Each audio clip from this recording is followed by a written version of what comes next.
Kembali lagi bersama saya Prigi Ahmad Tipaldi. Kali ini kita akan membahas pembukaan catur yaitu Damiano Gambit. Damiano Gambit ialah salah satu kesalahan dalam pembukaan catur yang dilakukan oleh hitam.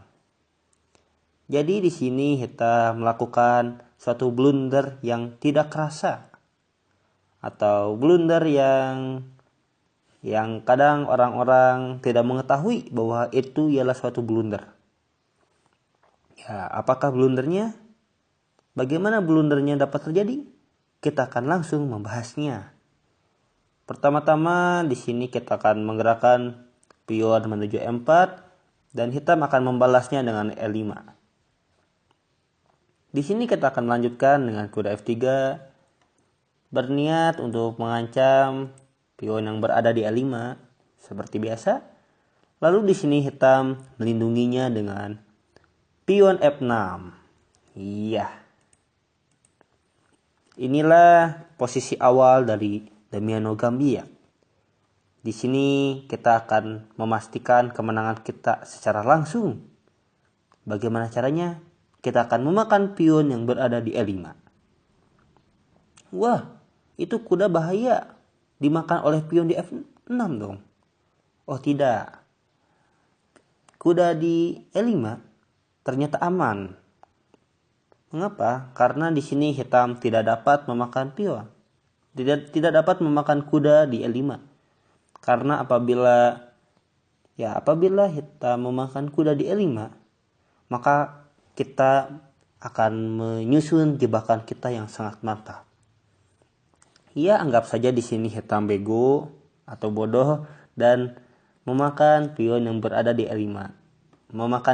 Memakan kuda yang berada di E5.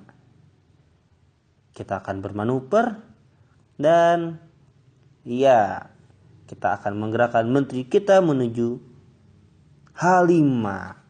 Iya. Sungguh gerakan yang sangat fantastis, saudara-saudara. Dan di sini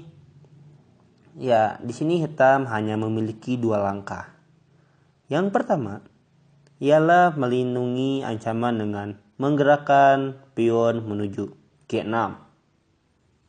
Tetapi sayangnya gerakan ini tidak baik karena di sini menteri dapat memakan pion yang berada di E5. Skak benteng. Ya, mau raja dilindungi apa juga, di sini benteng pasti tewas. Iya. Jadi dengan menggunakan satu kuda, kita mendapat 2 pion dan 1 benteng. Iya, nikmat sekali. Ya, apabila hitam memberontak dengan memakan pion di E4 misalnya. Ya, kita hanya perlu bergerak menuju D1 saya tanpa takut.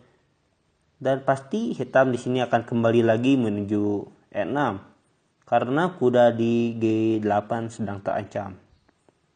Ya, selanjutnya kalian dapat berimprov sendiri dengan memakan satu persatu perwira hitam. Dan secara umum saya ingin mengatakan bahwa pada posisi seperti ini putih menang. Kembali ke sebelumnya, ada 2 cara dalam posisi seperti ini agar hitam mengamankan rajanya.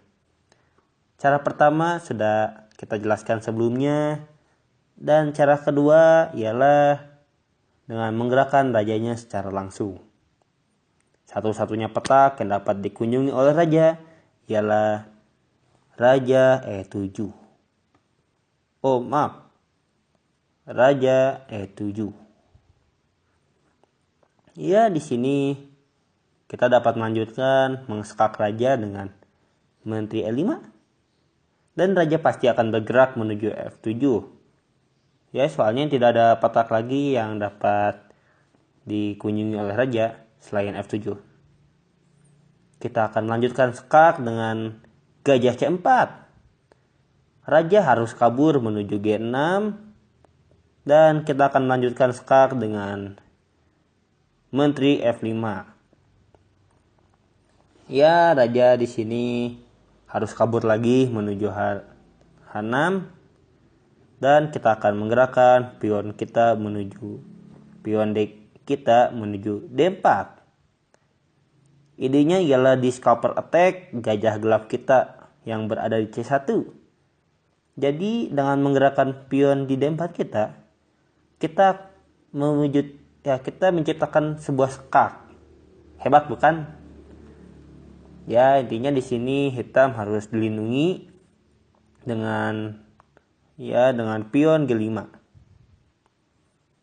Dan gerakan terakhir kita ialah pion H4.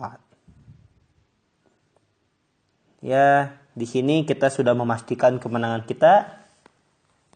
Mau bagaimanapun jawaban hitam atau gerakan hitam selanjutnya, kita dapat menghasilkan sebuah skakmat yang indah. Jadi pada posisi seperti ini, kita sudah menang. Ya, kita akan coba satu persatu gerakan hitam. Bagaimana jika hitam menggerakkan kuda menuju F6? Ya, kita hanya perlu memakan pion dan skakmat. Bagaimana dengan menteri F6? Kita akan memakan pion yang berada di G5 dengan pion skakster. Raja harus bergerak. Kita makan lagi pionnya. Kita makan lagi menteri dengan pion skak. Dan raja harus dilindungi. Dan ya, satu-satunya cara melindungi raja ialah memakan pionnya dengan kuda. Dan di sini kita akan menggerakkan gajah kita, yaitu gajah C1 menuju H6 skakmat. Jadi ya, saya tekankan lagi, mau gerak kemana juga hitam pasti skakmat. Jadi ya, mending nyerah aja kalau posisi seperti ini mah. Ya, jadi kita sudah dipastikan menang dalam posisi seperti ini. Ya, kita coba lagi gerakannya. Contoh selanjutnya ialah menteri E8. Ya, kita akan memakan pion di G5 dan skakmat kembali.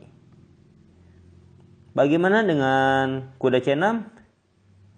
Ya, kita akan memakan pion yang berada di G5 dengan pion skak, raja mundur, dan menteri F7 skakmat. Lagi-lagi skakmat tanpa hentinya. Bagaimana dengan raja G7? Ya, kita hanya perlu menggerakkan menteri sekali lagi dengan menteri F7 skak, raja menghindar, dan pion G5 skakmat. Iya, tidak ada jalan bagi raja hitam untuk kabur. Ya, di sini saya menemukan gerakan yang sangat fantastis sekali bagi hitam, yaitu D5. Iya, di sini ternyata hitam masih memiliki gerakan yang hebat. Di sini hitam menyerang gajah putih kita dengan pion di D5 dan sekaligus menyerang menteri kita dengan gajah C8. Ya, ini sangat hebat sekali bagi hitam. Tapi jangan takut. Di sini kita hanya perlu mengamankan menteri kita menuju F7. Ya, karena pada gerakan selanjutnya, di sini kita hanya perlu memakan pion yang berada di G5. Ya, ingat, hitam gerak kemana juga, makan pion G5.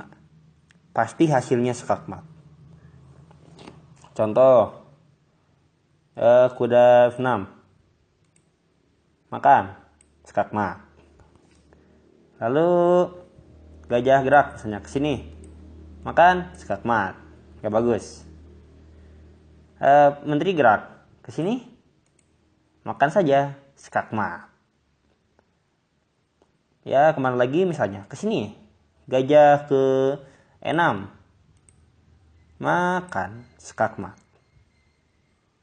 Jadi mau gerak kemana juga, raja pasti di skakmat dengan memakan pion di G5. Hebat bukan? Tetapi apabila hitam menggerakkan langkah bego seperti gajah H3, kita harus memakan gajahnya terlebih dahulu.